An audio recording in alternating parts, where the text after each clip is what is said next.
A penguin is a bird that cannot fly. I am a man. Burn, baby, burn!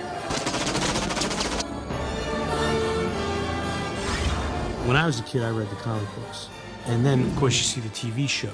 And you have a kind of an image of this penguin character already.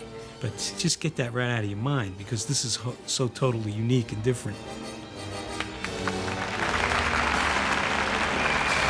If you go back and look at what Burgess Meredith did on the TV show, and I thought that was an incredibly great performance of bringing that character to life. Danny DeVito had the attitude.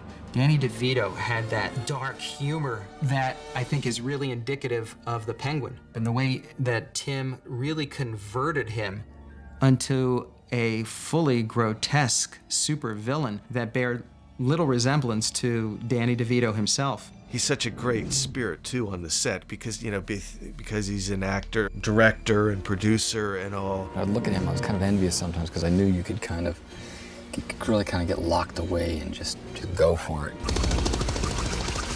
I'd always said that there was never going to be a penguin in the cards for me. I mean, as this story was generating over a couple of years.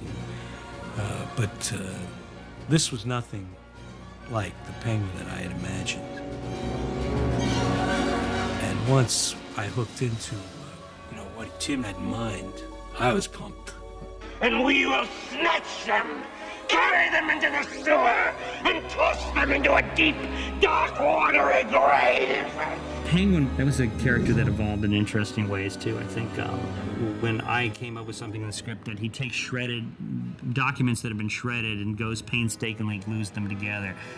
For that, suddenly unleashed a lot in Tim of, the guy underground and he's taking all our crap, but he's doing something with it, and he knows all our secrets. Tragic irony or poetic justice? You tell me. My God, it's true. I'm a man, the sewer. He comes from a place that is unknown to any of us. After being thrust into a situation that he was as a baby and coming through it. And not only coming through it, but educating himself and turning the tables, becoming the leader. There's an empathy to the character. There's a softness to the character. There's a need for that character to be wanted. What is it that he missed in life? You look in Gotham City and you see kids playing, families enjoying the holiday season.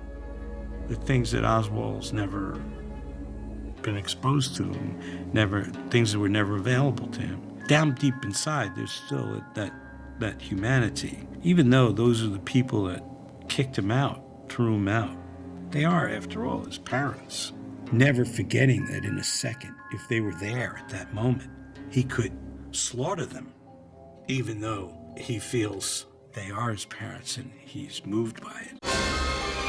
In a weird way, you have two characters from very similar backgrounds. They're both born to privilege, fighting for the soul of the city. You have Batman disguised as a villain to fight, the criminal element.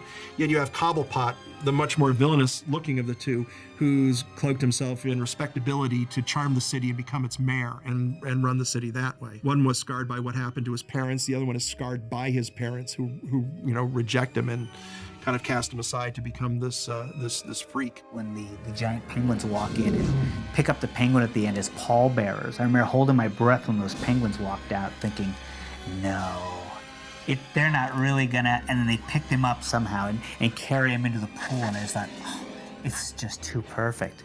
I loved it. I had a great time playing the part.